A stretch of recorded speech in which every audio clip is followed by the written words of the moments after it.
فأعظم الحقوق على الإطلاق هو حق الله عز وجل على عباده، وحقه عليهم أن يعبدوه ولا يشركوا به شيئا، فلا يعبدون إلا الله ولا يتقربون إلى أحد بالعبادة إلا لله سبحانه وتعالى. إذن حق الله أن يعبد ويوحد ويتقرب إليه بالعبادة سبحانه وتعالى، وهذا الحق العظيم قد جاء به الأنبياء جميعا، وهو دين الأنبياء جميعا، وهو في هذا الباب دين واحد، دين الأنبياء الذي أوحاه الله إلى أنبيائه في هذا الباب، في باب حق الله عز وجل أن لا يعبد إلا الله، دين واحد وليس أديانا، هو الإسلام، هو التوحيد، هو الحنيفية. يقول الله عز وجل: وما خلقت الجن والإنس إلا ليعبدون، أي إلا ليوحدون. فبين الله عز وجل لخلقه أنه ما خلق الجن والإنس إلا لتوحيده. فأنت يا عبد الله ما خلقت وما أنعم عليك بالنعم إلا لتعبد الله سبحانه وتعالى.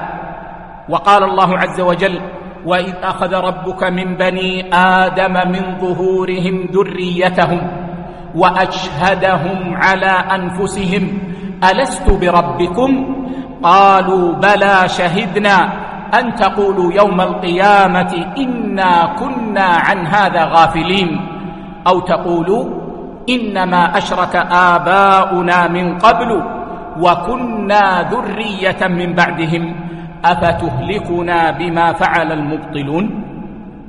فأخبر الله عز وجل أنه أخذ الميثاق على بني آدم جميعا بالتوحيد. وما هو هذا الميثاق؟ ذهب كثير من أهل العلم إلى أنه ميثاق حقيقي أخذه الله على بني آدم وهم في ظهر أبيهم آدم، أن يوحدوه سبحانه وتعالى. وذهب بعض أهل العلم إلى أنه الفطرة، هذا الميثاق هو الفطرة السوية التي هي التوحيد. وقال الله عز وجل: ولقد بعثنا في كل أمة رسولا أن اعبدوا الله واجتنبوا الطاغوت. فما من رسول بعثه الله إلا وقد أمر بحق الله، وهو توحيد الله واجتناب الشرك. وقال الله عز وجل: وما أرسلنا من قبلك من رسول إلا نوحي إليه أنه لا إله إلا أنا فاعبدوا. وقال سبحانه مبينا ما عليه الأنبياء بما ذكره عن قصة عيسى عليه السلام: وإذ قال الله يا عيسى ابن مريم أأنت قلت للناس اتخذوني وأمي إلهين من دون الله؟ لأن من الناس من زعم ذلك، وقال الأب والابن والروح القدس. فالله عز وجل يسأل نبيه عيسى عليه السلام: أنت قلت للناس ذلك؟ قال: سبحانك أنزهك، ما يكون لي أن أقول ما ليس لي بحق. إذن هذا القول ظلم، وعبادة غير الله ظلم. إن كنت قلته فقد علمته، تعلم ما في نفسي ولا أعلم ما في نفسك، إنك أنت علام الغيوب. ما قلت لهم إلا ما أمرتني به أن اعبدوا الله ربي وربكم.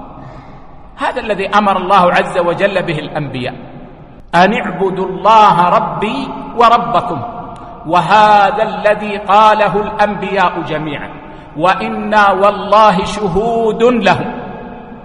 ما من نبي إلا وقد أمر قومه بالتوحيد، أمر قومه بحق الله، أمر قومه بعبادة الله سبحانه وتعالى. وكنت عليهم شهيدا ما دمت فيهم فلما توفيتني كنت أنت الرقيب عليهم وأنت على كل شيء شهيد. وقال سبحانه: وقالت اليهود عزير ابن الله، وقالت النصارى المسيح ابن الله، ذلك قولهم بأفواههم. يعني كذبوا في هذا ما جاء به الأنبياء، والله ما جاء به إبراهيم، ولا جاء به عيسى، ولا جاء به موسى عليهم السلام جميعا، فهم جميعا براء من هذا. يضاهئون قول الذين كفروا من قبل قاتلهم الله أنى يؤفكون اتخذوا أحبارهم ورهبانهم أربابا من دون الله والمسيح ابن مريم وما أمروا إلا ليعبدوا إلها واحدا لا إله إلا هو سبحانه عما يشركون.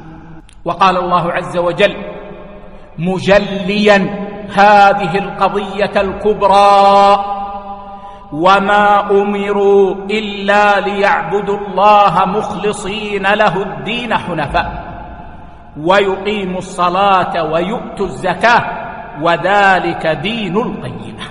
ما أمر البشر إلا بتوحيد الله وعبادة الله سبحانه وتعالى، وذلك الدين الذي رضيه الله والذي جاء به الأنبياء.